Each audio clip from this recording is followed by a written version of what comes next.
vamos a comenzar este acto tan importante con el cual inauguramos este curso, El Pensador y la Obra. El Pensador y la Obra es el título de un ciclo de conferencias organizado por el Departamento de Filosofía, Lógica y Estética y el Servicio de Actividades Culturales de la Universidad de Salamanca, y coordinado con la excelencia que siempre le caracteriza por la profesora doctora María Martín. Se trata de un curso anual en el que la universidad invita a pensadores de reconocido prestigio para que presenten su obra y compartan con nosotros cuál ha sido su trayectoria filosófica. No se trata, pues, de impartir una conferencia especializada, sino de exponer cómo caracterizarían ellos, los mismos autores participantes, su propio pensamiento filosófico. En definitiva, cómo entienden ellos la filosofía, a qué preguntas filosóficas han querido responder y qué temas consideran los problemas actuales más significativos. De este modo, repasando y repensando junto a los autores mismos lo que ha sido su obra y su pensamiento, reflexionamos también sobre el presente, el pasado y el porvenir de la filosofía. En el curso anterior tuvimos entre nosotros y pudimos compartir momentos de una gran altura intelectual y humana. Estuvieron entre nosotros Adela Cortina, Cirilo Flórez Miguel, José Luis Molinuevo, Jesús Mosterín y el mismo que les habla. Y para este curso 2013-14, agradeciéndoselo, contamos para inaugurarlo con la presencia del catedrático don Gustavo Bueno, a la que a través del curso seguirán las exposiciones de Pablo García, Mari Carmen Paredes, Sebastián Álvarez y Emilio Lledó. Y antes de pasar la palabra a la profesora María Martín, quiero agradecer la colaboración generosa del Servicio de Actividades Culturales en la persona de su director, Manuel Eras, y a la técnica de producción cultural del mismo, Elena Martín, así como al profesor de nuestro departamento, David Jiménez, y a los investigadores Héctor del Estal, Adrián, Carlos Ferrero, y luego, además, Alejandro Recio, Carlos Rivas y otros tantos que están por ahí haciendo que esto sea posible. Y también, como no puede ser menos, y por supuesto, a esta Facultad de Derecho que ha sabido acogernos en este salón de actos, y sobre todo, y muy especialmente también, aquí al equipo decanal de nuestra Facultad de Filosofía, que siempre nos honra con esta su presencia y asistencia. Bueno, pues muchas gracias y le dejo la palabra a la doctora María Martín. Hola, buenas tardes. Pues en primer lugar yo también palabras de agradecimiento al Servicio de Actividades Culturales, al director del departamento, a la facultad, a la persona del decano, pero naturalmente pues al autor invitado, al profesor Gustavo Bueno. El año pasado, cuando finalizamos el ciclo, pues yo os escribí un correo y en ese correo os decía que bueno, que lo ideal sería que fuerais vosotros los que me dijerais qué autores queríais escuchar, y la verdad es que un nombre se repitió en todos y fue Gustavo Bueno, y bueno, pues unos meses más tarde Gustavo Bueno decidió venir, al que le estamos muy agradecidos. Como sabéis, Gustavo Bueno es catedrático emérito de Filosofía en la Universidad de Oviedo, aunque actualmente desarrolla su labor investigadora en la fundación que lleva su nombre. No hace falta decir que tanto la Fundación Gustavo Bueno como la revista fundada por él, El Basilisco, pues han sido y son un referente en la historia de la filosofía española. El profesor Gustavo Bueno ha escrito innumerables libros sobre muy diversos temas. Entre sus libros más importantes pues deben señalarse Ensayos materialistas, Teoría del cierre categorial, El mito de la cultura, Televisión, apariencia y verdad, por citar solo algunos. Filosóficamente se le ha caracterizado de muy diversas formas, pero bueno, sobre todo se le reconoce como el autor principal del sistema conocido como el materialismo filosófico, sistema que estoy segura pues hoy nos expondrá y nos intentará explicar. Muchísimas gracias, profesor, quedamos a su disposición. Yo me tengo que levantar dada mi talla, ¿verdad? Muy bien, pues nada, muchas gracias, buenas tardes, yo encantado de estar aquí entre ustedes, en Salamanca, que no es la primera vez que estoy, como natural. La gran mayoría que yo he estado aquí muchos años, y concretamente, lo que pasa es que ahora íbamos viendo edificios, me decía el colegio de San Bartolomé, pero esto es distinto de que la estudian, cosas de ese tipo, ¿verdad? Pero eso es natural. Pues muy bien, pues vamos, me parece muy bien este acto. Lo difícil es llevarlo adelante, porque exponer la obra, dice, es casi imposible. De manera que todo, es más, sobre todo me han dado, todavía no lo he leído, me han dado una enumeración de artículos míos y de trabajos y eso, y es imposible, entonces vamos a ver. Luego creo que hay un coloquio, ¿no? Pues yo creo que casi lo mejor va a ser ventilar esto cuanto antes, porque es que yo no quiero hablar de cuestiones biográficas que son muy enojosas y que todo el mundo las conoce, las puede conocer, además carecen de interés. Y entonces pues vamos, yo creo que es mejor concentrarse en algunos asuntos.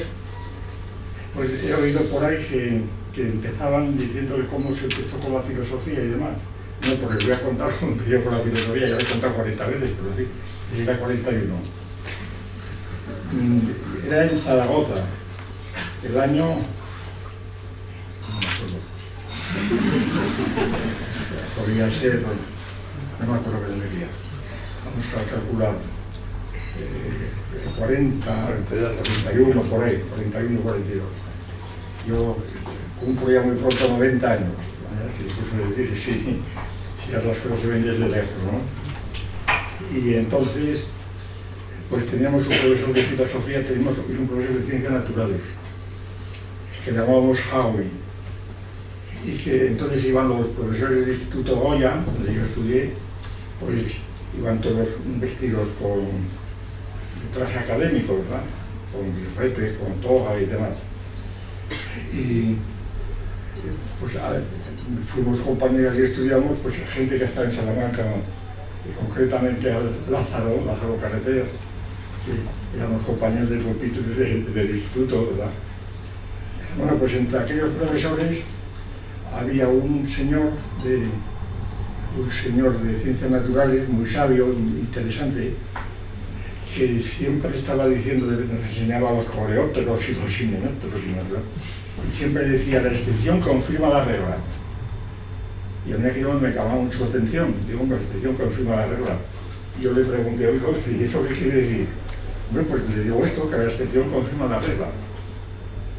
Bueno, pues bien, pues tal que a mí me chocaba tanto aquella paradoja, que me acuerdo que los primeros 4 días que emborroné fue con esto. Y pregunté, bueno, y entré, porque había que elegir facultad, ¿no? Y me dijeron, no, esto se estudia en filosofía. Pues me apunté a filosofía y a derecho. Es que yo escogí filosofía no por razones, pues qué sé yo, teológicas o existenciales, sino por esta razón lógica.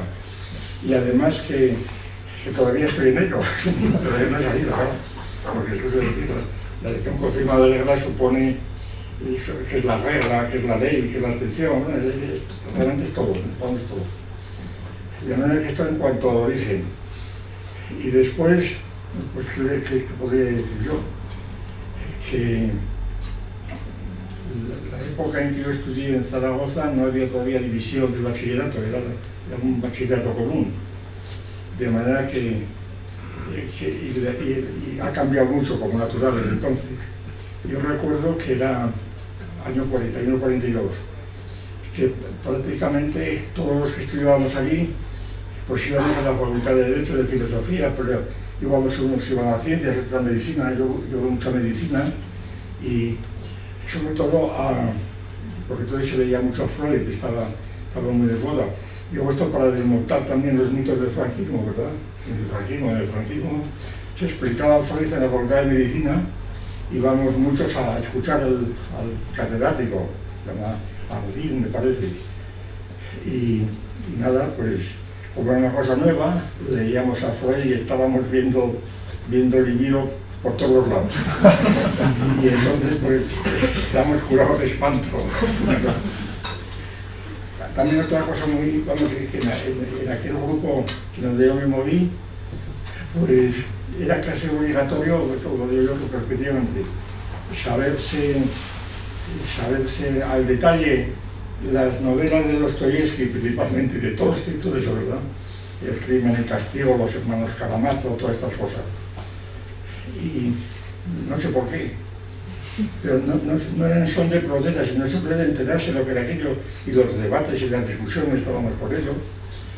De manera que yo en Zaragoza tuve un profesor excelente que se llamaba Frutos, el Eugenio Frutos, que era extremeño, que había tenido contacto con Ortega y que era poeta, además, aunque a mí me recuerdo que ante mí sentía cierto pudor y nunca me leyó ningún verso, ¿verdad? Pero vamos, yo sabía que era poeta porque otro compañero era mi amigo y a él leía los versos a mí me acuerdo, la primera obra que me dio para leer por el verano fue La Evolución Creadora, de Bersón. Me dijo, lea usted este libro y que le ha de interesar porque el hombre estudiaba a los estudiantes, a ver cómo les gustaba, y esto le interesará, efectivamente me interesó mucho. Todavía tengo algún resumen de aquella obra, ¿no? Y esto es, en total, que luego fui a Madrid a estudiar filosofía. En Madrid pues parecía un seminario.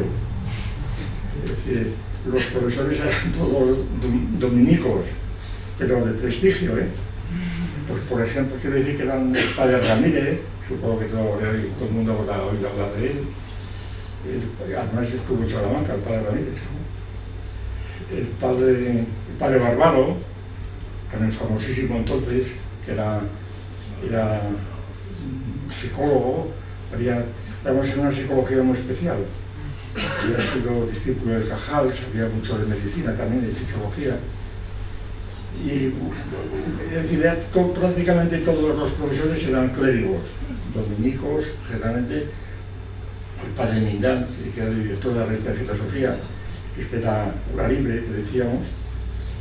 Pero para mí, que no había tenido ningún contacto yo nunca con el clero, es decir, yo nunca pisé un seminario, pero sin embargo me lo encontré allí. Y además, pues también hay que decir que nuestra generación, bueno, nuestros amigos, nuestro grupo, pues no sé por qué, a pesar de que habíamos nacido en familias católicas y muy católicas, sin embargo éramos todos ateos, pero en el bachillerato, no sé por qué, no sé por qué. Yo recuerdo, por ejemplo, con una nota que también he contado y que es muy curiosa, pues esto es real, ¿eh? Una vez en mi pueblo, que es Santo Domingo de la Calzada, Logroño, una catedral extraordinaria, pues había que ir a misa, como natural. Yo sabía yo de la misa y todo, y nada, como una cosa que había mamado de niño. Además tenía un tío cura, y nada. Y entonces, así, pues que mi padre era médico y tenía una serie de libros prohibidos en un armarito. Tenía allí a Voltaire, a Anatole France y demás, ¿verdad? Toda la metralla francesa de entonces. Y Claro, yo descubrí aquello y me di dormido enseguida. Se me volvía cerrado, ¿verdad? Pues, y ahí también estaba Spinoza, el Tratado Teológico Político de Spinoza. Y yo me acuerdo que, como tenía que ir a la iglesia, a la catedral, y pasar allí pues una hora, y para evitar compromisos yo me llevaba los tomitos de Spinoza metidos en un devocionario de mi tía, que era muy beata, y entonces yo leía a Spinoza, y el notario de mi pueblo, que me enviaba de rojo, veía algún latinago, le decía a tu padre, muy bien tu hijo, va para fraile.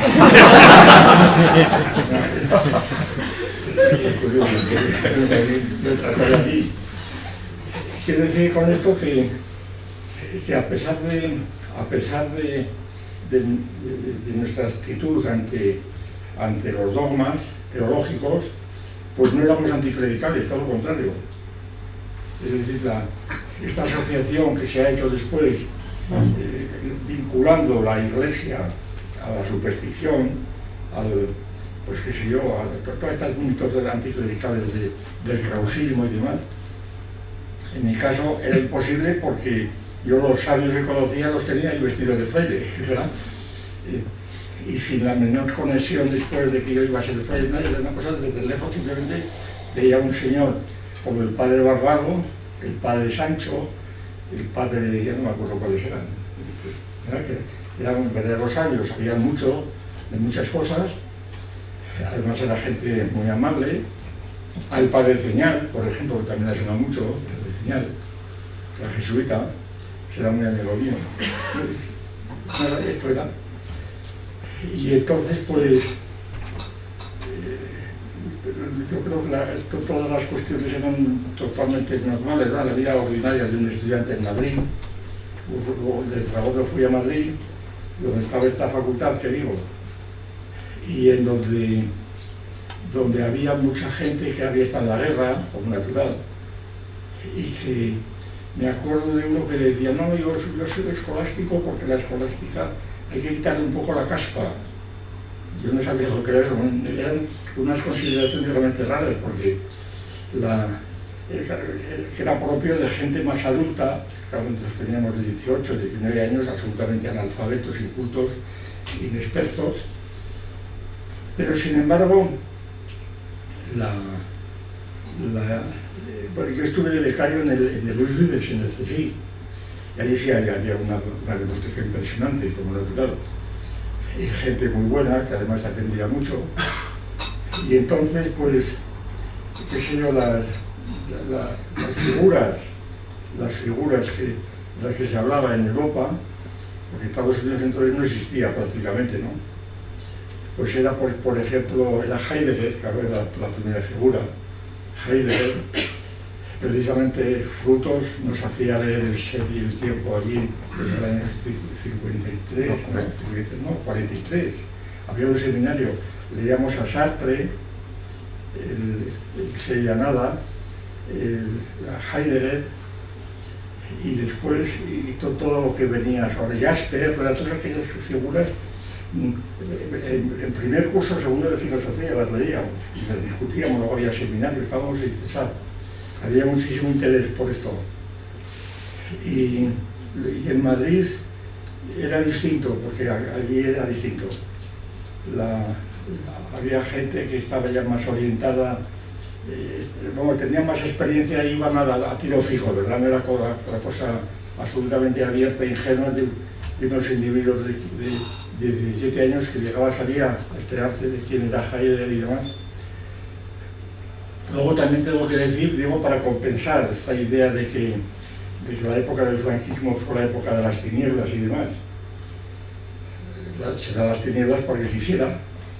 Por ejemplo, yo me enteré de lo que era el Círculo de Viena, que todos lo desconocíamos por completo, pues en una conferencia de un canónigo de Barcelona, que fue a dar una conferencia ahí invitado por Frutos, se llamaba Roquer, algunos le suena a Ramón Roquer, que había asistido a los cursos de los debates de Viena en la época de Karna y de Maurice Lick y demás.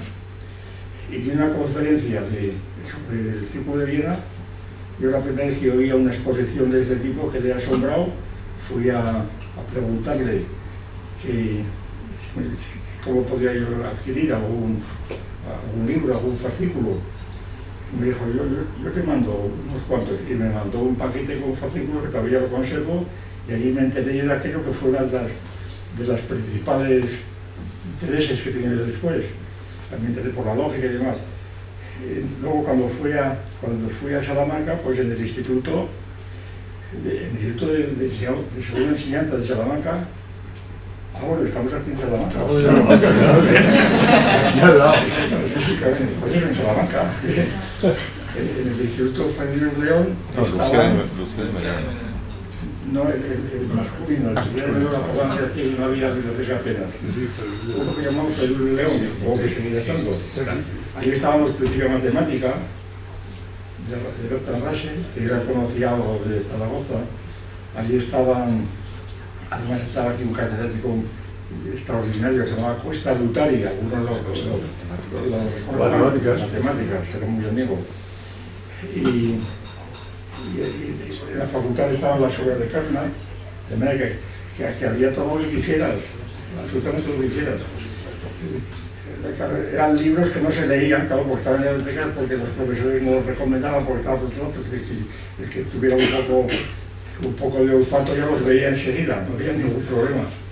Es totalmente falso decir, no, es que como me tocó la época del franquismo, pues precisamente por esto, tenías unas ventajas extraordinarias. Y el curso decía aquí en Salamanca, es que es curioso, a ver, estoy confundido Salamanca y Zaragoza, ¿no? En Salamanca estaba de bibliotecaria, ¿cómo se llama?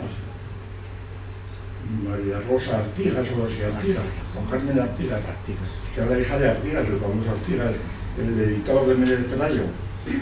Y también era de Zaragoza y era muy amiga mía, total que me dejaba sacar los libros a casa, y allí descubrí en la biblioteca de Salamanca que entonces podía llevarse todos los libros, ¿no? Pues donde era un museo como ahora. Yo me quedé asombrado de ver aquellas hileras tremendas de libros, de pergaminos y de libros, y entonces dije, pues algo tiene que decir, claro, cuando hay tanto algo tiene que decir. Y algo parecido a cuando ves un órgano o un piano y lo pruebas a ver cómo es, pues vamos a probar.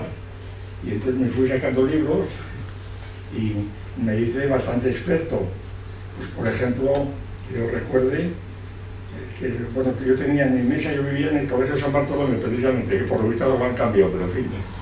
Pues yo tenía, mi trabajo era, pues, los principios de matemática, porque yo estaba preparando entonces lógica.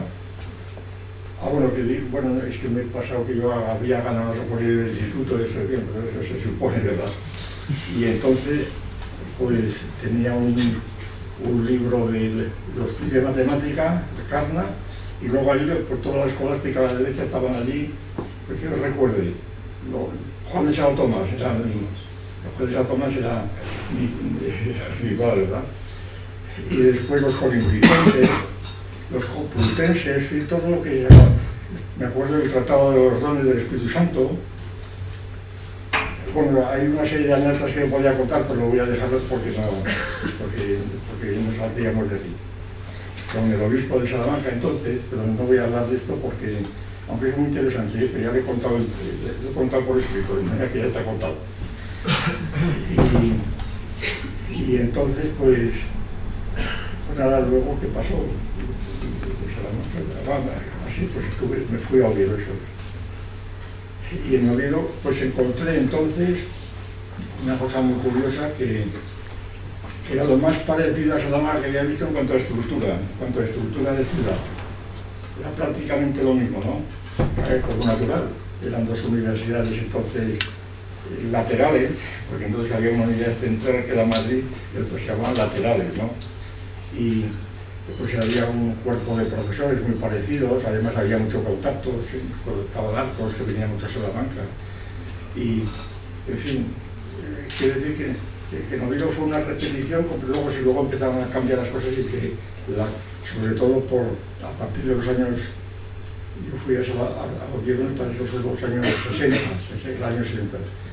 Pues empecé a cambiar y entonces cuando fue cristalizando, claro, esto es una pregunta que siempre te hacen, ¿cuándo cristalizó el sistema que defendemos con el nombre de materialismo filosófico?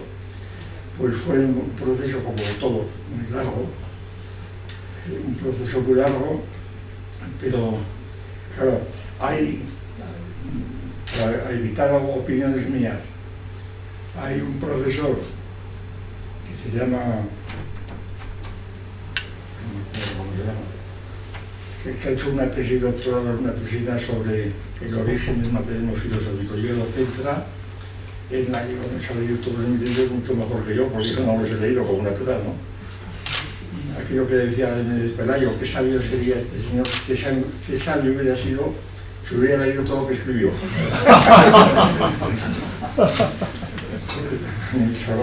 La distancia me pasa algo así, ¿verdad? Entonces la orientación principal fue debida precisamente a esto, a una... Yo empecé a publicar muy tarde, aunque sí, claro, ya en Salamanca publicaba unos artículos, bueno, este profesor, eso es para lo que iba. Dice que el origen de todo el sistema está en un artículo que yo publiqué, uno que me han enseñado ahora, que yo había dedicado al piano Galván, que me han enseñado ahora. Me parece que era uno de los que se titulaba Las estructuras metafinitas, que tuvo cierta relevancia, bueno, lo leyeron mucho, lo editaron mucho y demás. Y entonces, pues yo es un artículo que había olvidado realmente, pero... Y entonces, pues sí, vamos, no sé, no, tampoco me interesa, es igual. Hay aquí una serie de datos que son importantes, porque la formación que yo tenía pues era nula, bueno, como la de todo el mundo a los 17 años, nada, nula. Y entonces, lo que más estudié fue filosofía escolástica de la tradición tomista. De hecho, era una especie de escolástico y luego lógica estudié mucho, porque yo me dediqué a la lógica.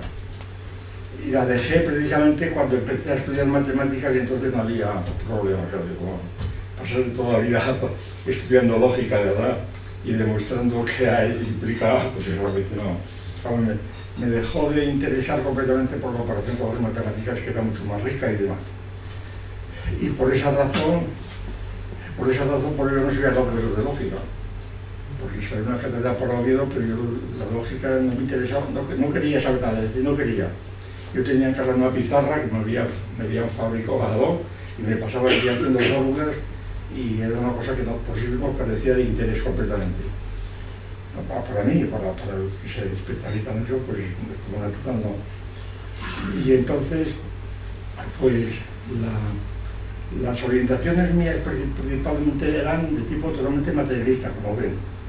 Es decir, yo naturalmente, pues, a pesar de que había leído a Spinoza y demás, realmente no te dabas cuenta de lo que era ni el alcance que tenían las cosas, como natural, como pasa a todos. Y lo que sí desconfiaba totalmente era, pues, por ejemplo, cuando hablaban de los ángeles, que si los ángeles, el ángel de la guarda y los ángeles y los querubines y serafines, y todo aquello era una cosa rarísima, pero como muchas veces se ponía al mismo nivel que se ponían algunas cosas, digo, porque era aquello que llamaban el nacional catolicismo, ¿verdad? Y entonces, luego, claro, yo no me daba cuenta de la importancia que tienen los ángeles, porque sencillamente prescindías de ellos por pura ignorancia, ¿verdad?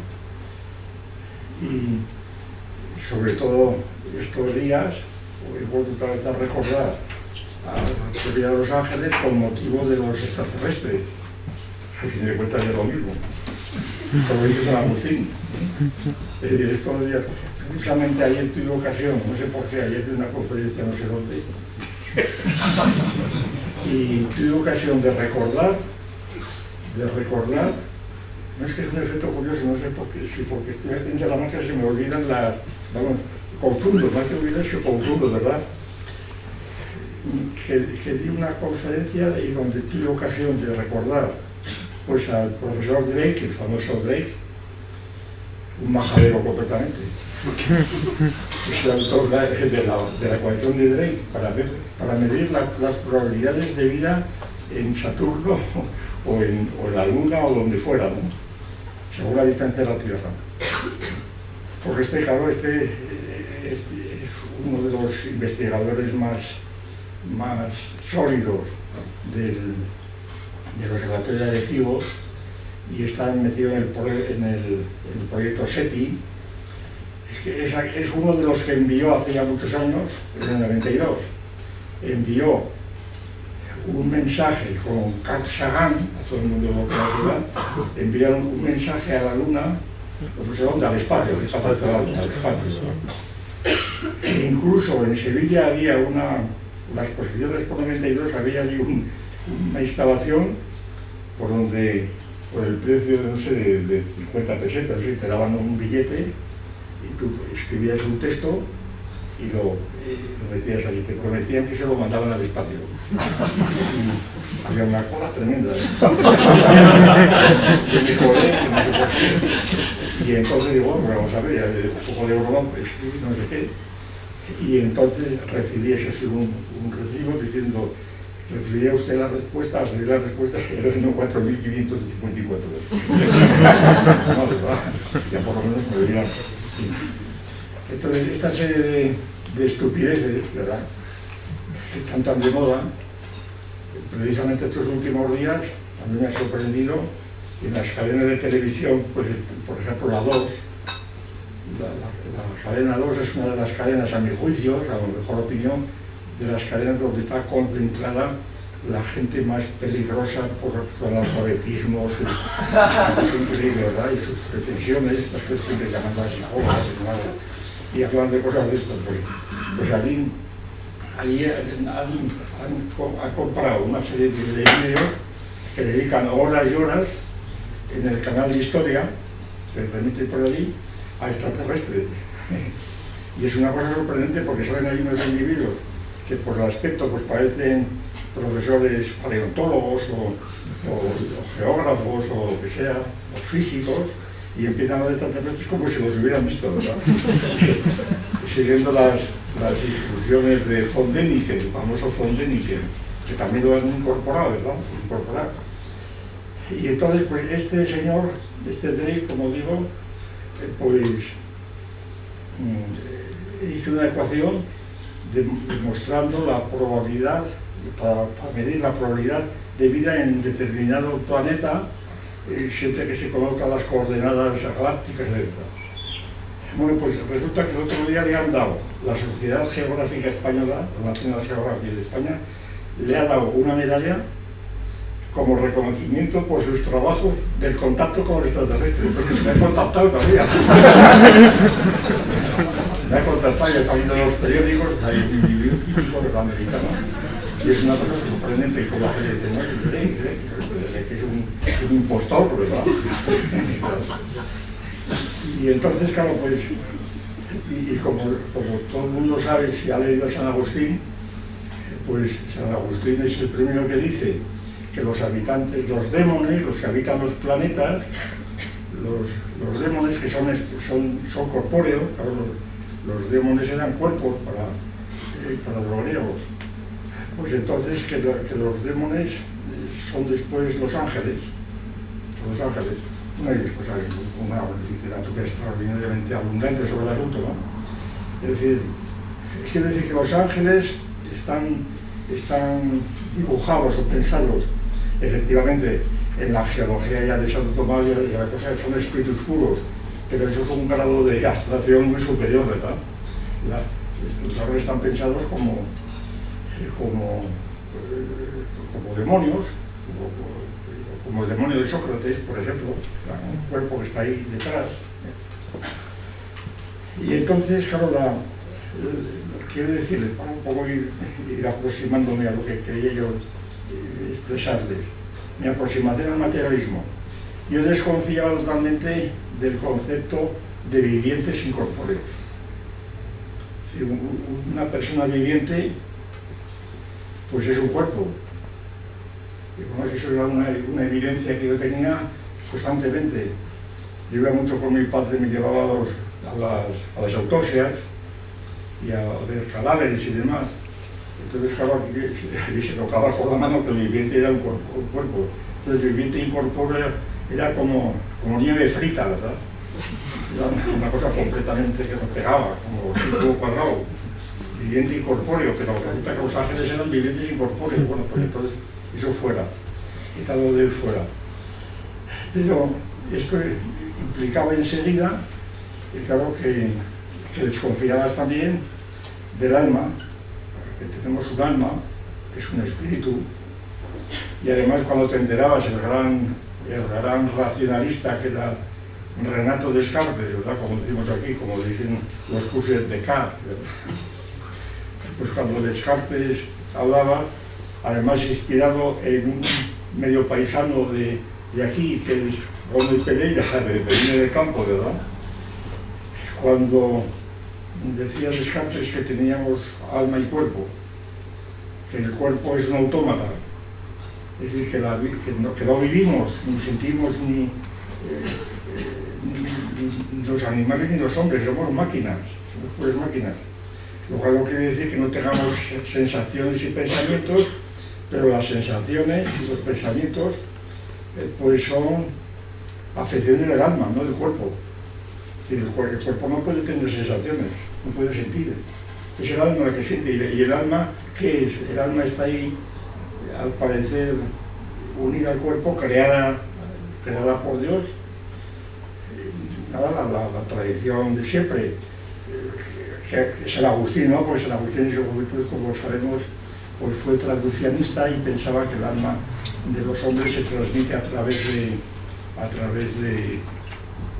los padres, bien. Bueno, total, que la idea del alma también, vamos, era imposible admitir aquello. Cuando te pones que se ha ido el alma, es que se ha separado el alma, bueno, pues eso es animismo puro, quiere decir que solo los 17 años, vamos, ya ni pensabas en estas cosas. Y claro, era un caldo de cultivo muy adecuado para el materialismo. Y entonces, el materialismo, y con esto explico rápidamente lo que entendemos por el materialismo en 2 palabras para evitar, porque ya veo que los demás estos menos 20. Y entonces, ya se les demuestro que es imposible hablar, esto es imposible. Pues la idea del materialismo que fue consolidándose tenía mucho que ver, bueno, estaba comparando, claro, el hecho de haber estudiado durante muchos años y muy a fondo todo lo que yo podía, y discutido con personas eminentes como estos señores que he dicho, el padre Ceñal, el padre Ramírez y demás, pues resulta que los esquemas generales de la filosofía que ellos tenían y de la metafísica, de la ontología, y luego los que generalizó Christian Wolff en el famoso sistema que también yo tuve a mi disposición hace muchísimos años, una reimpresión de Olms, toda la ontología general de Wolff, etc. Y lo tenía siempre como punto de referencia, claro, como una especie de mapa para ver por dónde navegaba yo. Entonces, como todo el mundo recordará de sus clases, Christian Wolff divide la ontología en 2 partes, la ontología general y la ontología especial. La ontología general, bueno, es una tradición que viene muy de atrás, natural, pero Wolff es el que la generalizó en el siglo XVIII. Entonces, la ontología general se ocupa del ser en general, y de sus propiedades, y de la herencia del ser de Parménides y demás. Y la ontología general especial se ocupa de los tipos de ser, que generalmente son las 3 ideas famosas de la metafísica moderna, que están desde Santo Tomás hasta Bacon, hasta Suárez, hasta Wolff y etcétera. Wolff las acuñó, y Kant, la famosa idea de la razón pura va precisamente dirigida a destruir esas 3 ideas. Por eso, claro, esto nos permitía también, cuando leíamos a Kant, cuando yo leía a Kant, me parecía un pobre niño, ¿verdad? Cosas de río, cosas me decía. Las instituciones trascendentales, pues vaya cosa que describe, ¿verdad? Que descubre, esto ya lo sabía yo desde niño prácticamente. Entonces, pues las tres ideas que son el mundo, el alma y Dios, que además Kahn las llama ilusiones trascendentales y además pretende deducirla de los silogismos, la cosa ya tiene memorias, ¿sí? Lo cual es muy bonito, porque además es una cosa tan gratuita. Desde ahí tres clases de silogismos: los silogismos categóricos, los hipotéticos y los disyuntivos.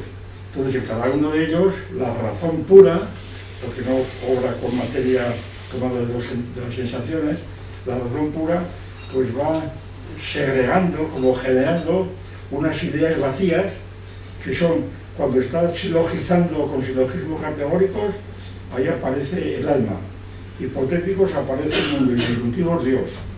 Y se quedaba tan ancho, ¿verdad? Y entonces, claro, era una cosa tan sorprendente con ese aplomo que te les ponía allí, que claro, era una cosa, era como una sinfonía, era muy bonita, era como escuchar un concierto de Haydn, ¿verdad? Pues nada, perfectamente, primera, segunda parte de todo, era una cosa muy bonita, pero nada más. No me digo también por la bonita, ¿eh? Bueno, pues entonces, la idea y el problema principal que yo veía en esta famosa clasificación es el problema de la teología, el problema de Dios.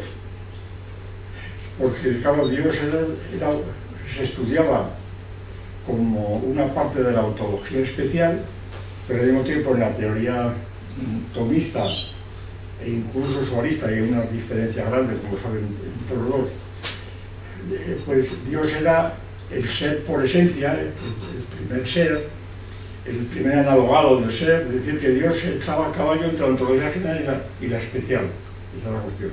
Y de un modo u otro, y claro, mientras que la ontología especial, pues parecía que era la cumbre de la filosofía del cosmos, ¿verdad? Parecía que estaba al alcance de todo el mundo, porque todo el mundo más o menos tenía contacto con el alma, ¿verdad? Con el mundo, después de decir. Y luego con Dios, pues también, pues iba a la iglesia y lo veía representar, la Trinidad, etc. La distinción de teología natural y teología dogmática, en fin. Bueno, en total que lo que llamamos materialismo, lo que fuimos llamando materialismo fue esto. El materialismo, claro, lo que se entendía por materialismo y se sigue entendiendo, es lo que se llama también materialismo grosero, que es que solamente existen los cuerpos. El ser corpóreo, la extensión. ¿Qué es eso? Bueno, esa es otra cuestión, ¿verdad? Pues la extensión, partes extraparte, lo que fuera. Pero claro, la primera cuestión que se veía fue que si estos dos cuerpos están aquí, entre ellos hay una distancia, vamos a poner 40 centímetros, y esa distancia ya no es un cuerpo, pero tampoco es un espíritu. La definición de cuerpo y espíritu cartesiano pues desaparecía, ¿no? Es decir, la distancia entre los cuerpos no es un cuerpo, y la distancia es tan real como los cuerpos. Yo pongo un ejemplo rápido para poder entender esto. Entonces resulta que el materialismo no tiene por qué ser corpóreo. Y entonces lo que llamamos alma, y el alma pues sobre todo en plano experiencial, sobre todo en la psicología de Wundt, después de la cosa fue cambiando y vamos, y yo mismo pues me incliné enteramente hacia la visión behaviorista de la psicología. Es más, me tocó a mí organizar en Oviedo la Facultad de Psicología, excuso de decir lo que tuvimos allí, lo que tuvimos que bregar allí, ¿verdad? Pero en fin, esto es otra cuestión. Entonces, pues yo preguntaba a los auditores, ¿por qué te has matriculado en psicología? Dice, sí, quiero saber lo que es el alma. Digo, pues vas a estar arreglada. Lo que es el alma. Bueno, total que era un despiste descomunal a mi juicio. Total que el materialismo no tenía que ver con el corporeismo. Y sin embargo, muchas veces me han acusado de ser un tipo grosero, ¿verdad? Mentalmente casi medio tonto, pensar que todo lo que existe tiene que ser un cuerpo, como creían los estoicos, ¿verdad? y como creía Hobbes y otros muchos pensadores. Es decir, aquello que decía Crisipo, es decir, cuando digo carro, la palabra carro sale por mi boca, porque las palabras son cuerpos. Carro, pues claro que eran cuerpos. O sea que se ponía como ejemplo a Crisipo, como ejemplo de rudeza, ¿verdad? De rudeza mental, de poca sutileza, ¿eh? Pero sin embargo, los cuerpos son una forma de materia importantísima, seguramente debida al estado sólido, porque lo que llamamos cuerpos es el estado sólido, prácticamente. Y el estado sólido, ¿por qué es tan importante? Pues porque podemos manipular con él. Y la manipulación es la razón, lo que llamamos razón es la manipulación.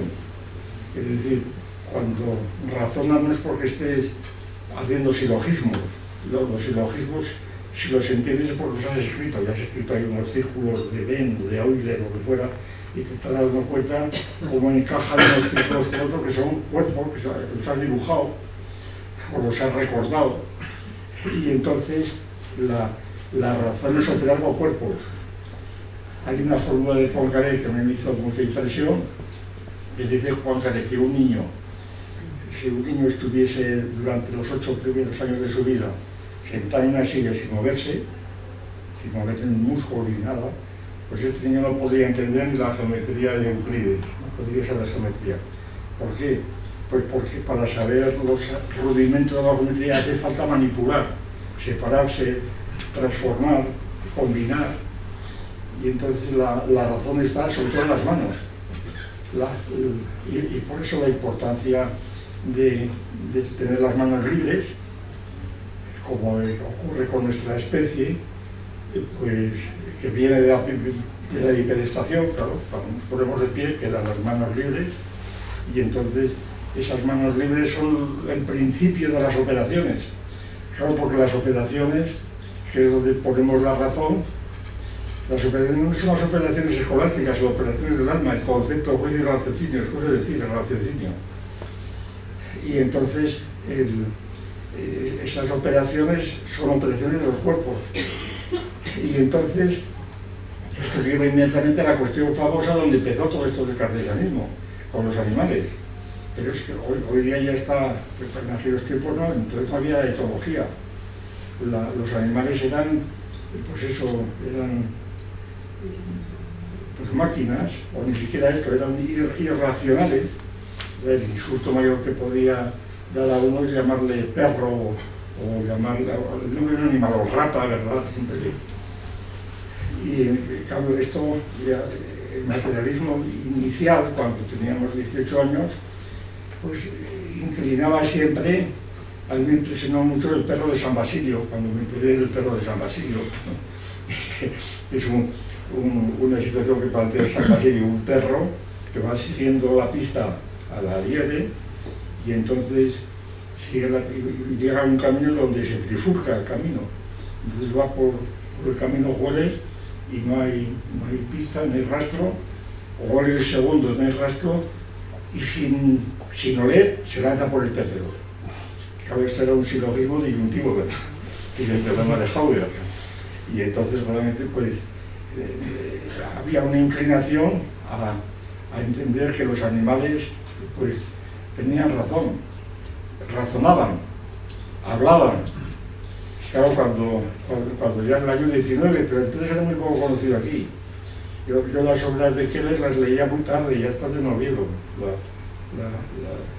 Keller fue aquel que estuvo en Canarias, en Tenerife, con un famoso observatorio, con Sultán, con aquella mona que se subía para coger a un plátano colgado de la jaula, acercaba cajones, se subía a uno y los cogía, ¿verdad?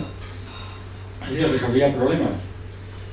Más tarde, pues claro, todavía en los años, ayer, en los años 70 o sí, hubo un congreso de filólogos en Oviedo, que estaba ya me dijo, oye, ¿por qué? Y porque yo le había hablado muchas veces del lenguaje de los animales, teníamos hablar las obras de Plema, de los Garner, Y dice, oye, ¿por qué no nos hablas de eso, de ese camelo de los animales que hablan?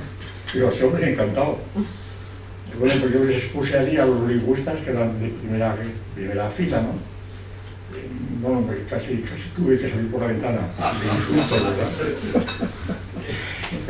Claro, natural porque ellos veían su gremio comprometido. Si los animales hablan, ¿a qué nos dedicamos nosotros? ¿Verdad? Es toda cuestión gremial, eso es una de las cosas que yo les hago como consecuencia que se ha depositado sin quererlo, que lo que realmente, por lo menos en España, actualmente mueve a la gente es el gremio. Es decir, las huelgas son huelgas de profesores, huelgas de empleados del metro, huelgas de sindicatos del metal, son los gremios los que movilizan, ¿verdad? Y entonces, pues claro, un gremio de lingüistas decía, no, nosotros estudiamos el lenguaje humano, el lenguaje de palabras, no el lenguaje animal, que son simplemente ruidos que no significan nada. Claro, resulta que no era así, pero con esto ya está totalmente extendido. Es más, precisamente,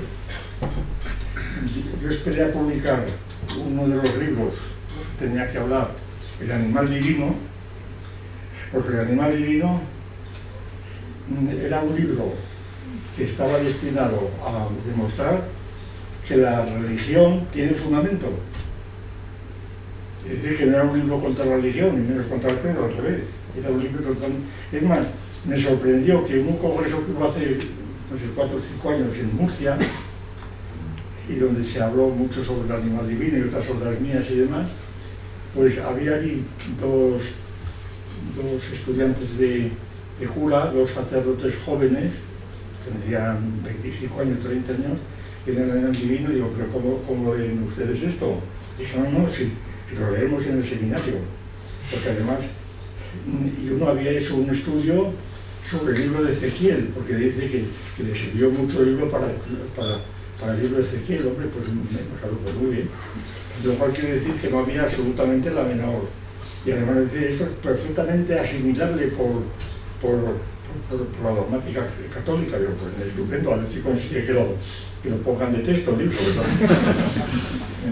Eso me ha pasado porque luego viene el Papa Francisco y claro, a pesar de ser Francisco, San Francisco, pues no genera... Todavía no le he oído hablar nada de los animales. Claro porque es que la Virgen, yo quise demostrar que Dios no es una idea delirante, o como decía Puente Ojea, que procede del animismo, la actividad de Tilo, que no es palabra, y que los primeros los antepasados primitivos comienzan a ser animistas, y entonces animistas quiere decir que todos los hombres tienen alma y que cuando el alma se escapa del cuerpo por lo que fuera, pues te mueres. Claro, yo había leído muchas cosas de las filcias, de la mitología germánica, ¿no? Las filcias son unos animales que viven en el cuerpo y que al amanecer salen por la boca, van correteando, y luego lo que corretean son lo que sueña el sujeto que las albergaba, y cuando alguna pues pierde el agua el camino, entonces muere. Claro, cuando te hablaban del alma pensabas en una filcia, ¿verdad? Y bueno, pues vamos a ver, Dios tiene que ser algo real, algo físico, que sea luminoso, que sea personal. Personal, ¿qué quiere decir personal? Pues quiere decir que tenga relación de comunicación contigo, que puedas hablar con él, o asustarte. Es decir, estas cosas que ya los etólogos lo han descrito hasta la saciedad, ¿verdad? Si se ha leído un poco a Lorenz o a Timberton, pues se da cuenta ya de lo que es esto. Conste que estuvimos en Cuba hace unos años explicando un curso de materialismo, y allí estaban tan atrasados aquellos pobres amigos, ¿verdad?, que no aceptaban esto. No creían en la teología, ¿no? Hasta que hubo uno que era veterinario que ya se le dio el animal divino y empezó a estudiarlo, ¿verdad? Pero era una cosa muy curiosa, no les cabía en la cabeza, pero esto fue hace 15 años, por ejemplo, ¿verdad? Es una cosa realmente sorprendente. Y los soviéticos tampoco les gustaba demasiado eso, no sé por qué, porque les gusta dejar este asunto, ¿no? Bueno, total, que en el animal divino a mí me pareció que la religión suponía una relación de los hombres con otros seres que no son hombres, claro, no son hombres como algunos pretenden. El caso de Freud, en Totem y Tabú, pues Dios es el padre que lo asesina a los hijos y luego lo convierte en el padre, etc. En Dios. Pero la religión supone un trato con unas seres reales, no imaginarios, y reales tales que no son hombres, pero que sin embargo pues dicen algo, pues hablan, no se sabe por qué, o hacen gestos, lo que fuera, o revelan cosas, y los hombres con ellos pues rezan, hay revelación y oración, hay un lenguaje de algún modo como será. Bueno, pues entonces, claro, pues inmediatamente, bueno, pues los dioses son los demonios, los demonios, cuando salió ET, pues ahí tiene sus dioses, ¿verdad? O el hijo de un dios, ¿verdad? Esa religión son los extraterrestres, como además había habido una serie de películas y de novelas sobre este asunto, de encuentros a la tercera fase y cosas de ese tipo, la odisea del espacio y todo esto, en donde los extraterrestres están funcionando como dioses que cruzan los cielos, etc. Porque yo dije, bueno, ¿por qué ir tan lejos? Pero si lo tenemos ahí en Asturias, si tenemos ahí, lo tenemos en las cuevas, ahí están pintados los tigres con tinte de sable, los bisontes, claro, pues los dioses son estos son los dioses del Paleolítico.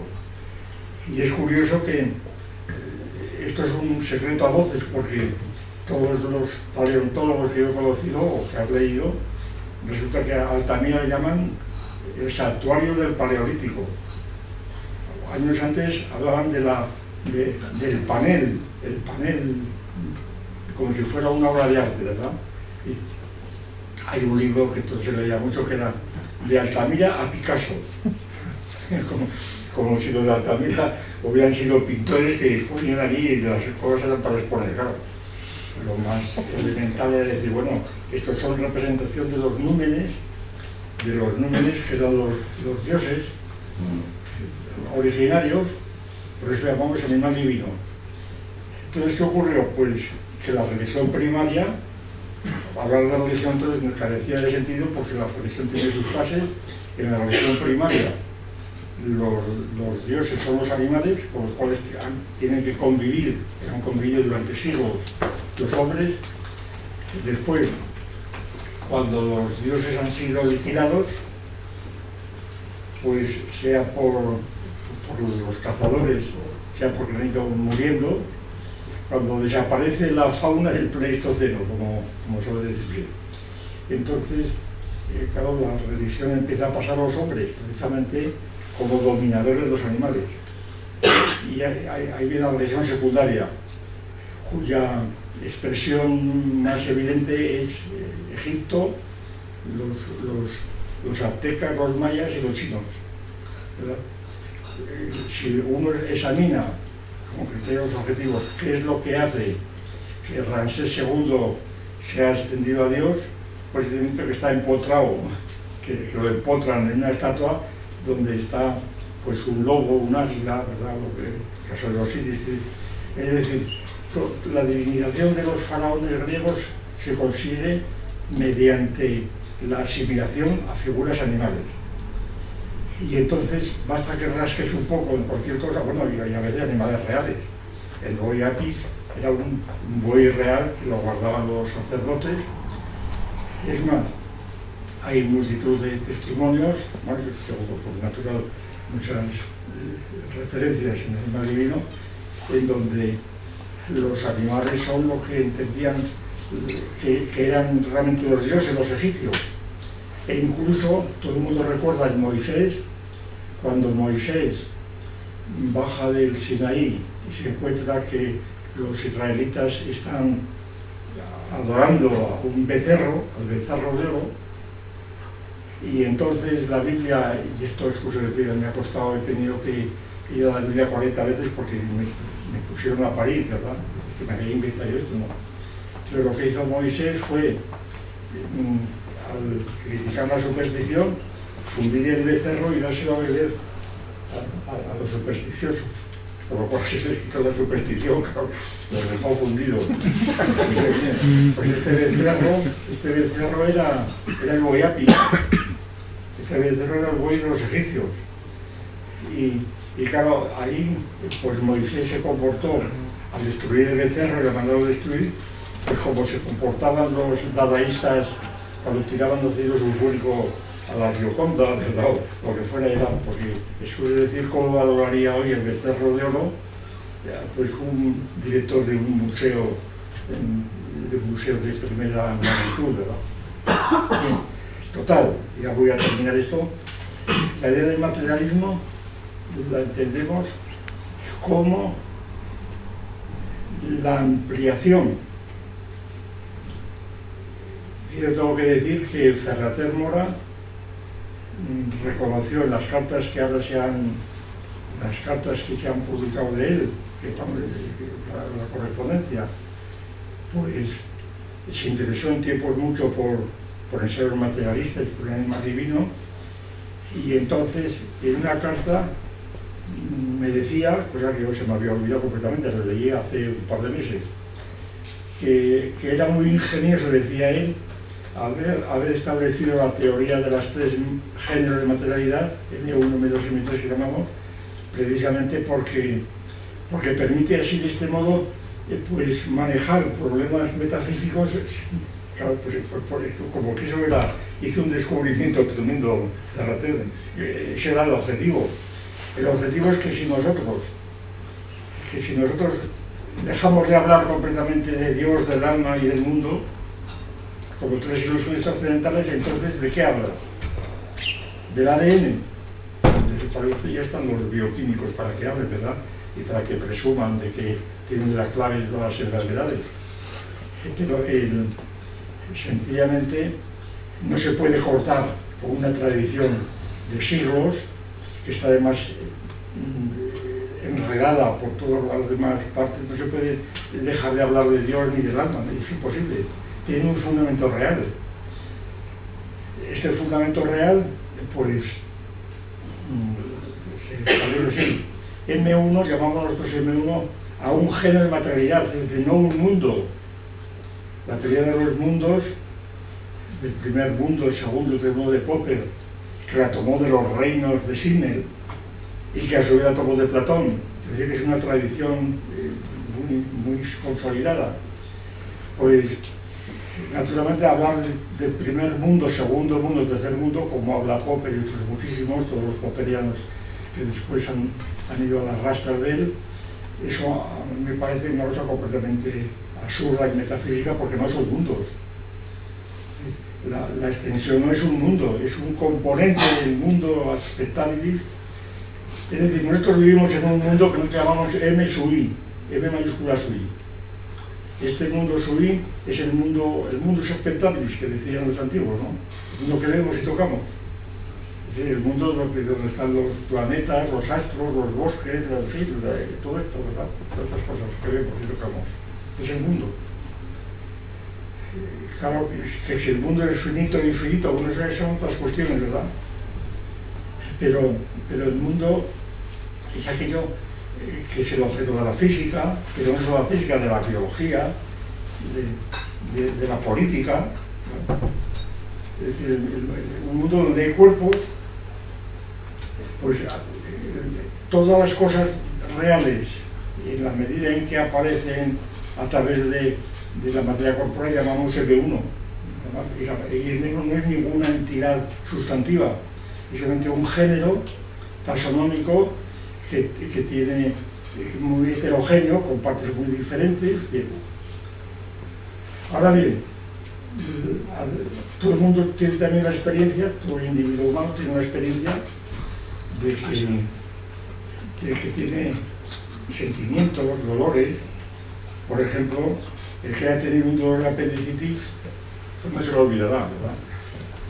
Y entonces dirá, esto es una ilusión, bueno, lo que te queda, pero es un dolor terrible.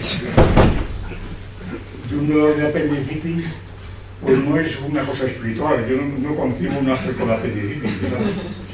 Eso es evidente. Es decir, que el hecho de tener sentimientos, como decía Tetén, porque todo el sentimiento es una cosa muy curiosa, pues es una cosa que sí. La palabra sentimiento ahora se dice mucho.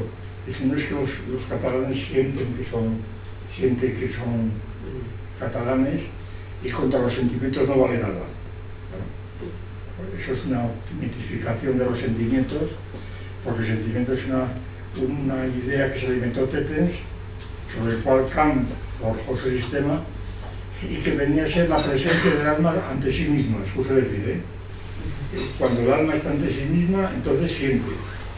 A pesar de que en castellano sentimiento, y esto lo digo por Salamanca muchas veces y en otros lados, cuando dices, oye, ¿qué sentido en la puerta? ¿Qué sentido que se cierra la puerta? Pues sentido no quiere decir que en el sentido del mismo sentido el ruido de la puerta, como algo objetivo. El sentimiento es algo objetivo. Y entonces, sin embargo, el sentimiento se dice una cosa subjetiva y el sentimiento pues es el romanticismo, claro. Y sobre el sentimiento se siguen apoyando ahora menos que la política, es cosa de decir.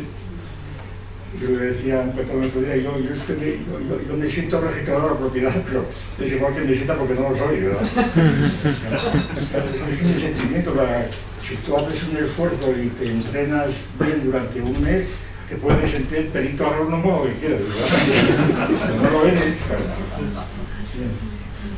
Entonces, ¿qué hacemos entonces con este mundo de los sentimientos? Recuerdos, sentimientos, qué sé yo, memorias, y todo lo que llamamos sentimientos.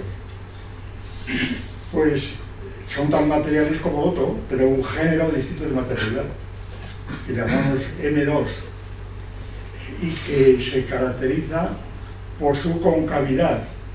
Es decir, como si el espacio donde está M2, pues son objetos cóncavos que hay que estar desde dentro y tú los ves desde fuera, la concavidad del otro, ves la convexidad, pero no la concavidad.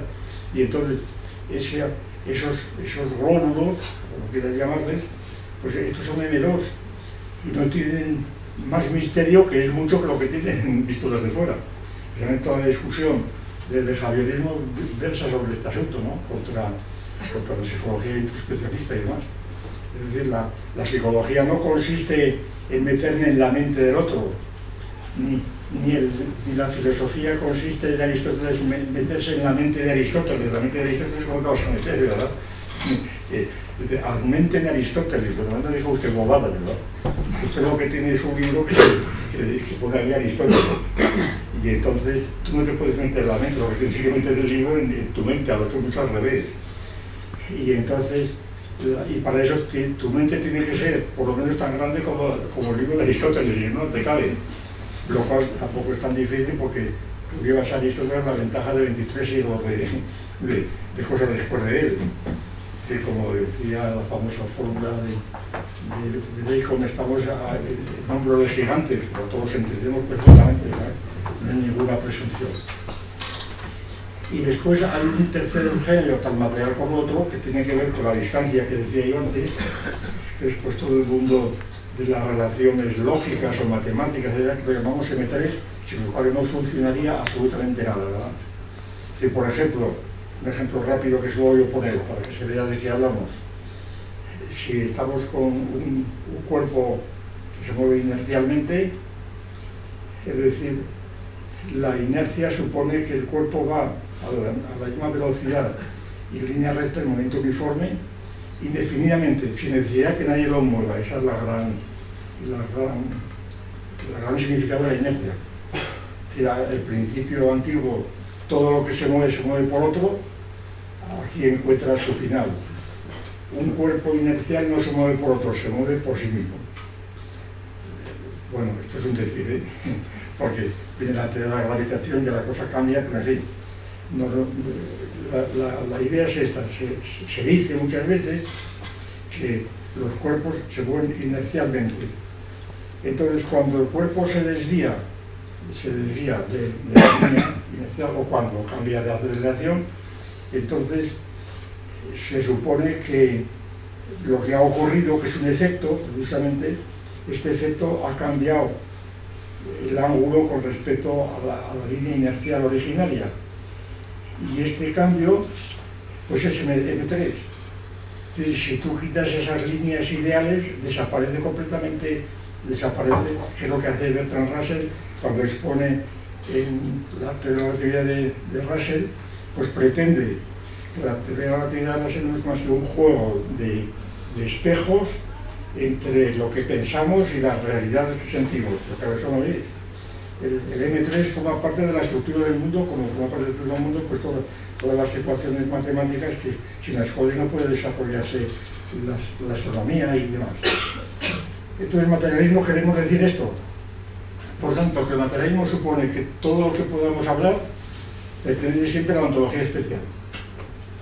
Porque M1 viene a ser el mundo, M2 viene a ser el alma, y M3 viene a ser Dios, por lo menos en la definición de Leibniz, como el conjunto de todas las, bueno, de Leibniz y de Suárez y de Scotto.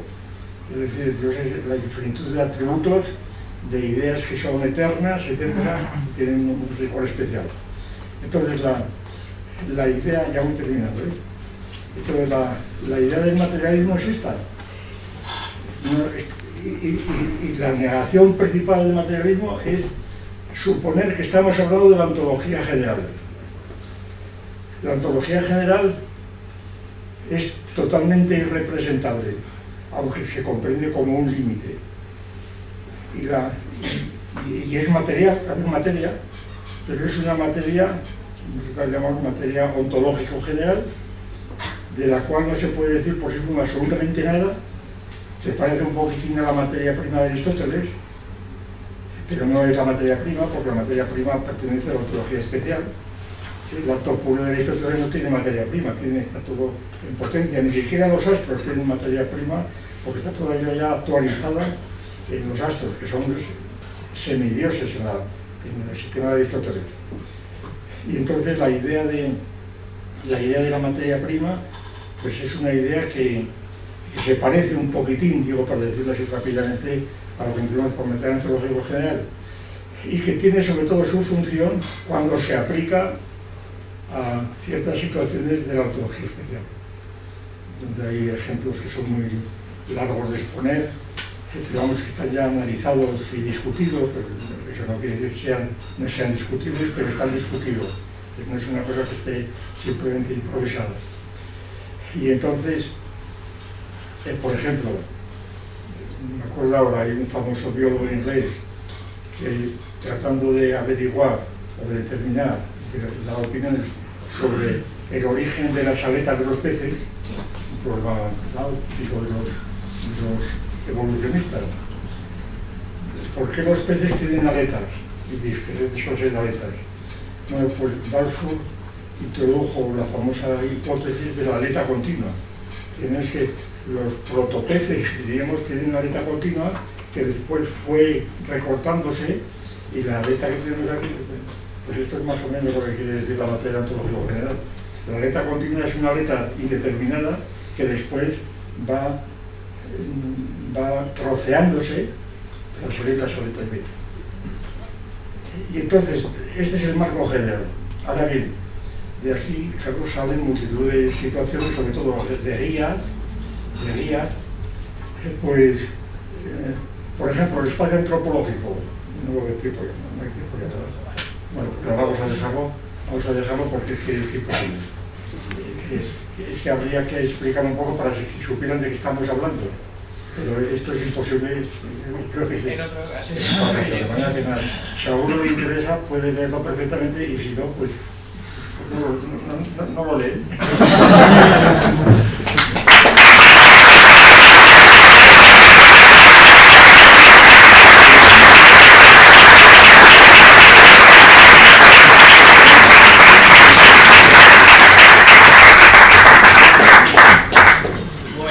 Entonces tenemos un poco de tiempo del diálogo, son las 8:15, más o menos podemos estar aquí un cuarto de hora, así que os dejo la palabra.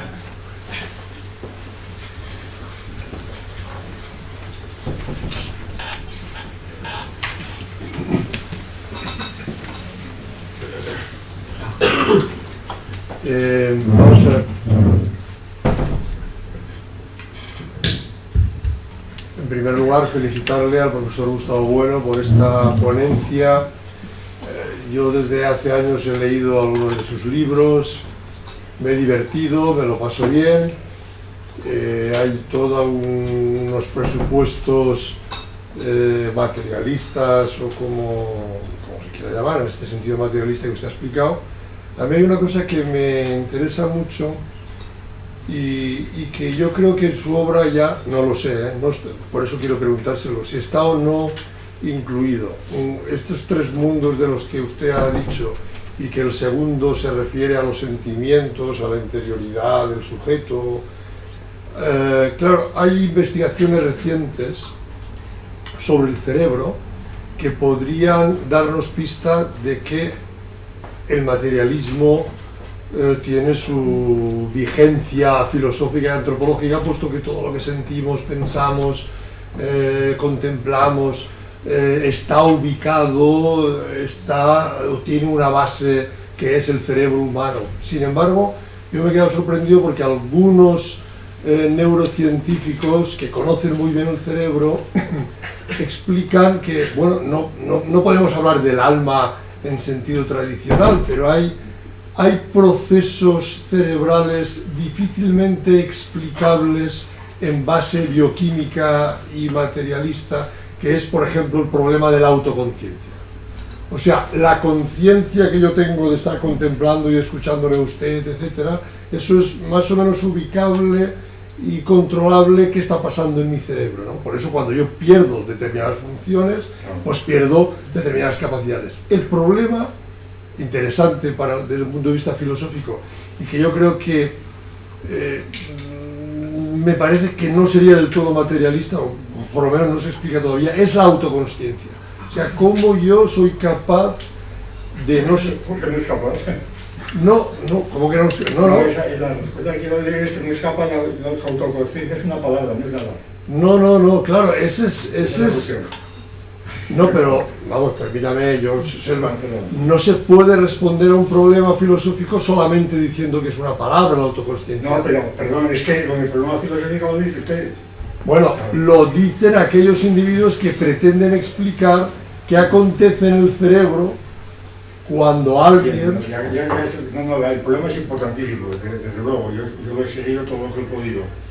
Y en este momento, estos días, hemos estado discutiendo el famoso libro de Crick, el descubridor junto con Watson, del ADN, la duda del dice. Está publicado varios libros, se ha dedicado a estudiar el cerebro, y entonces allí está toda la artillería imaginable de por qué pensamos. Bueno, realmente, a mi juicio, ese libro es el prototipo del cerebralismo, lo que se llama el cerebralismo. El cerebro está la clave de toda, por ejemplo, el lenguaje. El lenguaje con el famoso gen que se ha encontrado en el área de Broca y de Wernicke, pero también en el hígado y en otros sitios, eso no se dice, ¿verdad? El FOSP2 ese, ¿no? Creo que tiene que ver con el lenguaje, que en las mitocondrias de algunos restos neandertales aparece ese gen, pero ¿dónde aparece? En el cerebro no, porque no hay cerebros, ¿verdad? Pues hay cráneos. Entonces, todo eso es pura fantasía. Y sobre todo, el paso de todo lo que ocurre en el cerebro, cuando yo veo el cerebro, pues no estoy viendo mi cerebro, estoy viendo una cosa que está ahí. Cuando lo veo en un toposcopio, claro. Es decir, yo no puedo ver mi cerebro. Vamos, yo he visto mi cerebro porque me han proyectado mi cerebro con un aparato, lo he visto en una pantalla. Pero como puedo ver un cuadro del Greco, ¿verdad? Exactamente igual. Es decir, yo no he visto mi cerebro. La idea que yo quisiera exponer es esta: siempre que la palabra autor, yo desconfío totalmente, porque es una relación reflexiva. Es decir, autoconciencia, autoformación, autosostenimiento, autoayuda, todo eso. Autoformación, autodidacta. Cuando empiezas con el auto, ¿verdad? A mí me recuerda siempre el barón de Munchausen, cuando se agarraba los cabellos para no caerse de la torre, ¿no? El autor es un término reflexivo. Tiene relación X, R, Y. YRZ escribe en el producto relativo X, R, X, de relación reflexiva, pero la X ahí ha desaparecido, porque para poner X, R, X tú tienes una X por un lado y otra X a 2 centímetros la primera, son dos manchas de tinta distintas, y si tienes una única mancha de tinta, ahí el autor no aparece por ningún lado, tienes que desdoblar la mancha. En una palabra, no hay relaciones reflexivas. Lo que llamamos relaciones reflexivas pues son un concepto límite que la utilizas y que tiene una redefinición mucho más precisa. Cuando digo autoayuda, ¿autoayuda para qué? Pues para aprobar un examen de conducir. Autoayuda quiere decir pues que te dan un libro para estudiarte el motor o lo que fuera, o las reglas, las preguntas del TSS. Pero la autoayuda no es tal autoayuda, porque la autoayuda lo que es sustituir el profesor de la escuela por un libro. La autoayuda es el libro, es decir, no hay autolibro, es el maestro. Y entonces, toda la idea de la psicología subjetiva, de la autoconciencia, pues a mi juicio ha sido el caballo de batalla durante más de 2 siglos, como sabemos perfectamente, todas las críticas al introspeccionismo desde Comte. Es decir, la idea de Comte fue precisamente negar totalmente la psicología, precisamente por eso. Y ya Comte, aunque Comte luego, claro, pues aquí yo no lo desarrolló ni a posible desarrollarla porque no sabía lo que se hacía. Pero Comte, precisamente lo que negó fue que hubiera una disciplina, después de la física, la matemática, la sociología, que fuera psicología. Era una contradicción in terminis, no cabía la psicología. Le llamó la física social.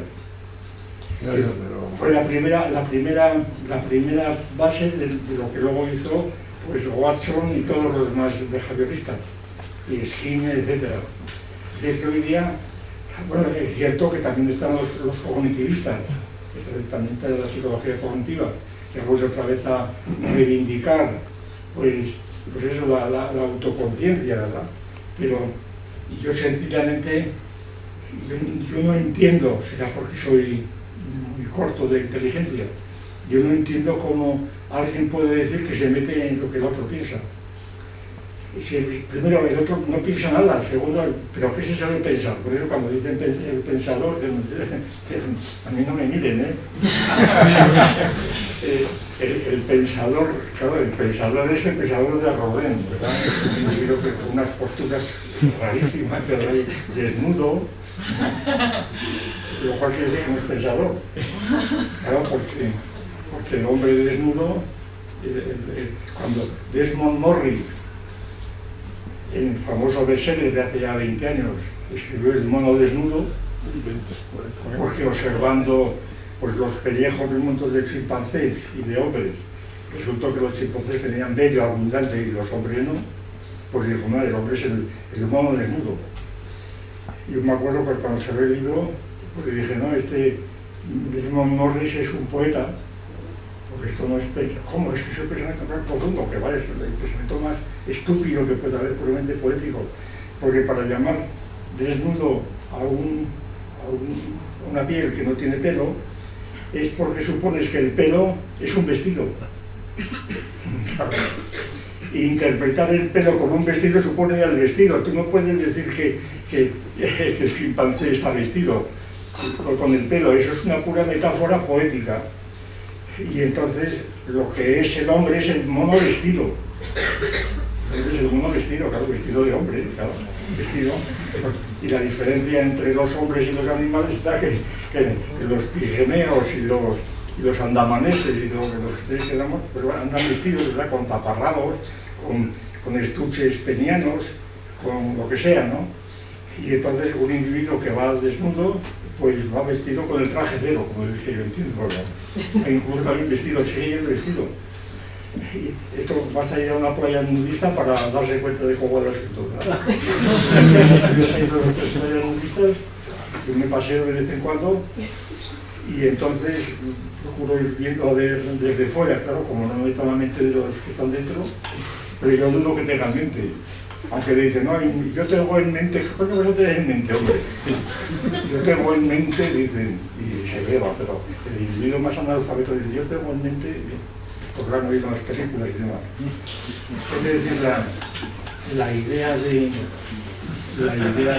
la autoconciencia, pues es una fórmula que es como la autodeterminación, es lo mismo.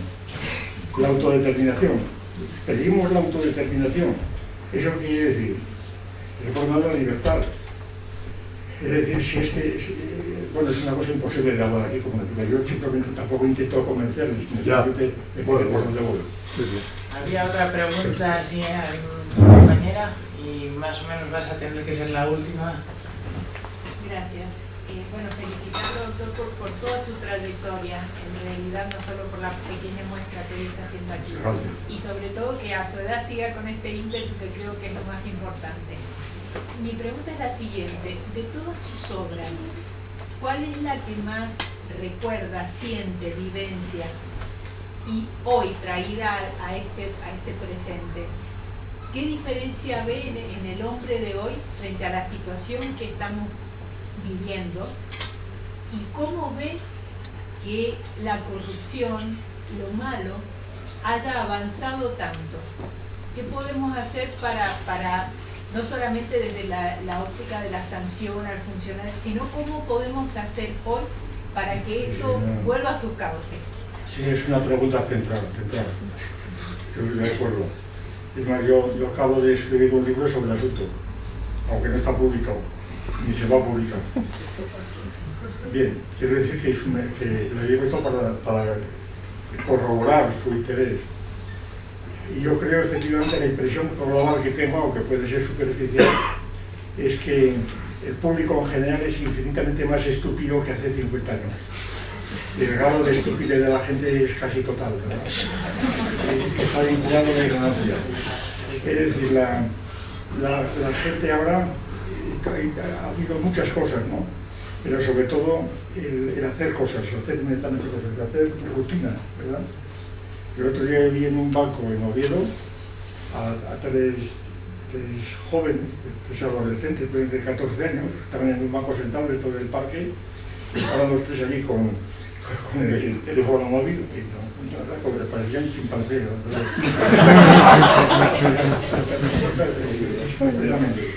Era una cosa realmente penosa. No hablaban entre sí, estaban simplemente, pero claro, hablando a lo lejos, ¿verdad? Mandándose ese o como quieras, ¿verdad? Y ya está. Y entonces están metidos en un mundo y desconocen las cosas más rudimentarias, no saben absolutamente nada de lo más rudimentario.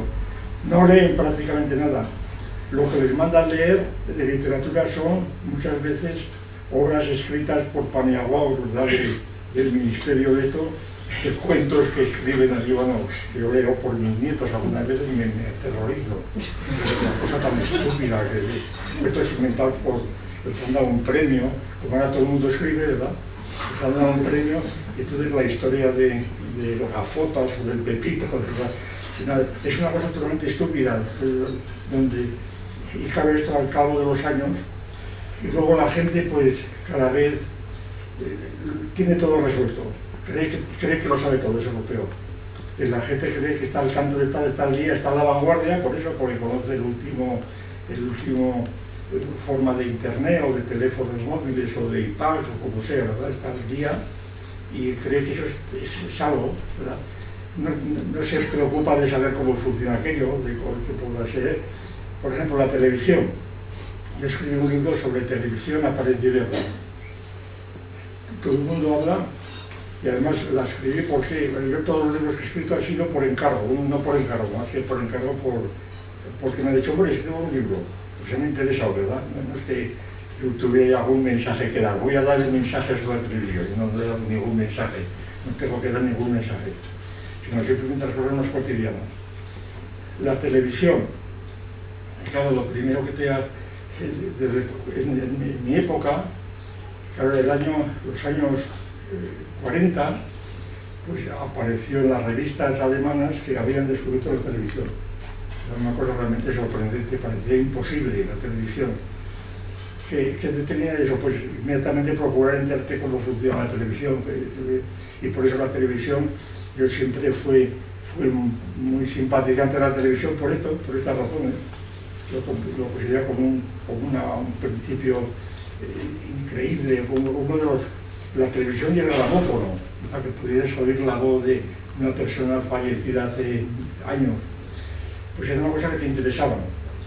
Claro, la evolución de los tiempos hace que la televisión basta con darle un botón, bueno, ahora ya cada vez más complicado, hay que darle un botón y 40 más, pero vamos, más o menos la gente funciona, e incluso hay mucha gente muy inteligente que sabe manejar 4 botones, pero simplemente como un perro de cine, ¿verdad? Porque simplemente ya está, ¿verdad? Funcionando. Y entonces, y dice, yo sé, tú sabes, es un chimpancé que hace aprendido que está muy bien, porque así es la televisión, ¿verdad? Y entonces, pero no tiene ni interés ninguno, sencillamente está ahí viendo, pues ya está. ¿Qué quiere saber más? Ahí está. Es la misma ingenuidad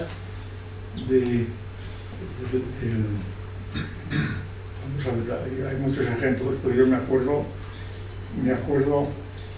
de una anécdota de hace 12 años. Nosotros en Asturias tenemos una casa en un cueto, llaman allí, un cueto que se llama El Cueto. Y entonces yo le pregunté a la dueña, la que nos lo vendió, ¿y por qué se llama El Cueto? ¿Cómo se llama? Me miraba como, usted es idiota, y se llama así. Y digo, no, pero bueno, tener que explicar esto, no lo conseguí. Y digo, usted va buscando 3 pisos de gato, se llama El Cueto porque se llama El Cueto así, porque digo, pero ¿qué pasa? Que El Cueto tiene ya emana de la palabra cueto, ni caratilo, ¿verdad? En el diálogo platónico. Pues no hubo forma de decirle, de explicarle qué es lo que yo le preguntaba. Le preguntaba por qué le había puesto eso el cueto. Claro, pues luego el sencillísimo, aparte gramático que te lo diga, te dice cuál es la etimología y dónde viene la palabra cueto. Pero era imposible. Esta ingenuidad es la que comete la gente sin parar. La gente cree que sabe todo porque claro, lo tiene a las manos y entonces no sabe absolutamente nada. Luego simplifica. Por ejemplo, a mí me hace mucha gracia, esto está generalizado. Cuando se dice, me voy a esquiar porque quiero gastar adrenalina. Lo de la adrenalina es factor, Y estuvimos allí y gastamos una cantidad de adrenalina. Esa es la mentalidad chofer, ¿verdad? Es un individuo que confunde su organismo con el coche y estoy gastando gasoil, ¿verdad? Estoy gastando adrenalina. Y entonces cuando el zopenco, ¿verdad? Que dice, es que lo pasamos más bien porque gasté una cantidad de adrenalina, este individuo cree que está en la vanguardia de la última... O por otra parte, no hay adrenalina, cuando dice que tiene esto, ¿cómo se llama? No me acuerdo. Quiere decir que esto es la situación que yo veo. La forma, pues tiene que pasar mucho tiempo. Y tiene que, sobre todo, tiene que formarse grupos y tiene que haber discusiones a fondo de todo. Y, pues, por ejemplo, la formación en ideas estéticas o políticas es nula, completamente nula. No digamos científicas, completamente nula. La gente no sabe nada, ni le interesa nada. O matemáticas, no sabe nada. Sabe hacer algunas bueno, en los documentos de Ministerio de Educación se habla de destrezas, tiene destrezas, claro. Es decir, adquirir destrezas, claro, como el chimpancé. No se dan cuenta que no somos chimpancés. Y entonces, pues un poco separados de los chimpancés.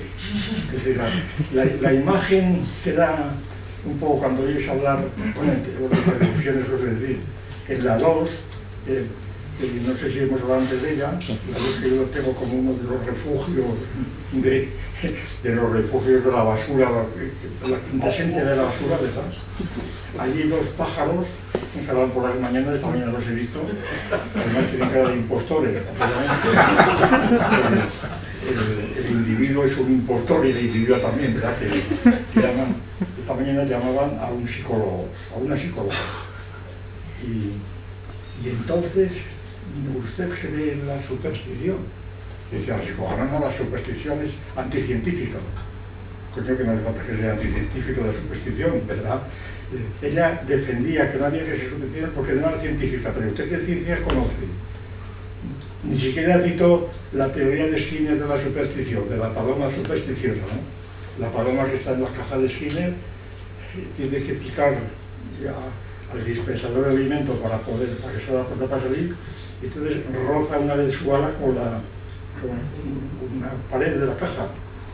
Y entonces la paloma, aunque el roce del ala no tiene que ver con el aparato que abre el alimento, sin embargo la paloma otra vez la meten allí y roza con el ala. Eso es una culpa supersticiosa, según Skinner. Cosa absurda me parece, pero no es otra cuestión.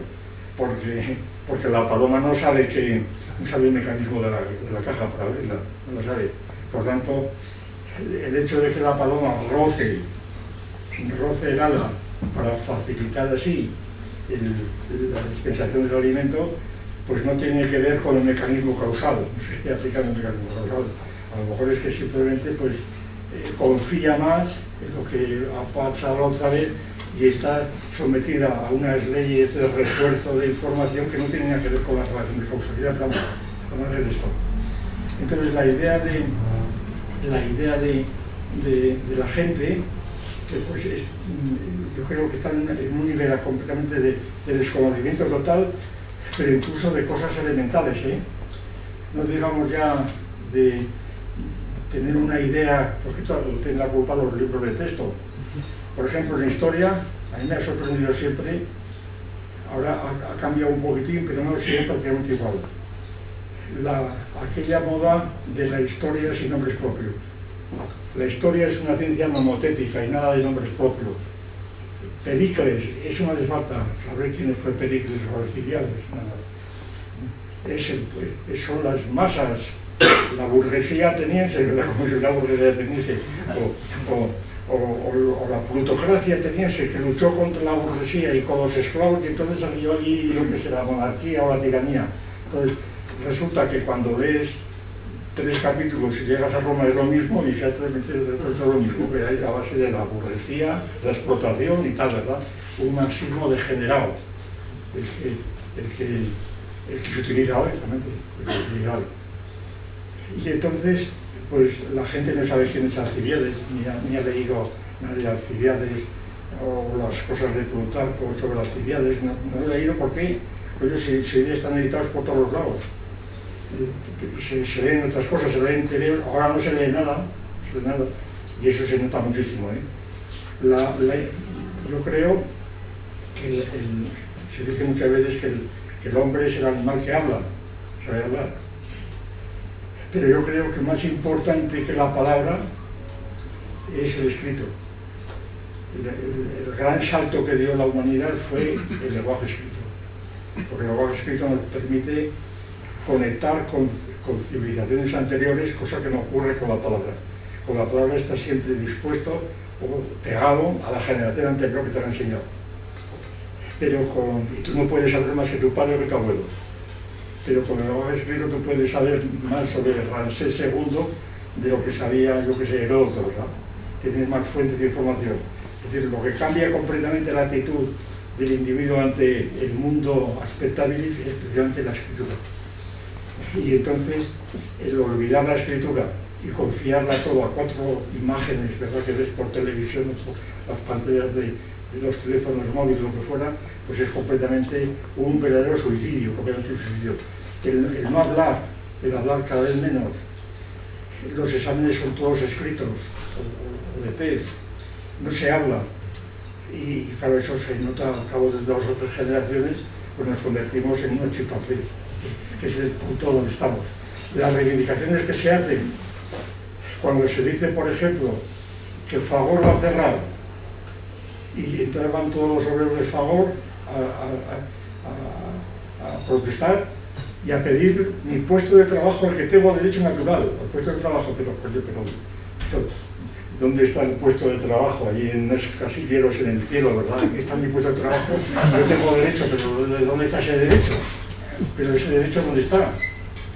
Pero esto es todo lo que se discute hoy día en la prensa y en el Parlamento, ¿verdad? Que tenemos el derecho natural. Pero no me fastidie ustedes, ¿pero qué es eso del derecho? Y entonces, como ahora estamos en un Estado de Derecho, ya ven lo que ha pasado con el Estado de Derecho, con los tribunales.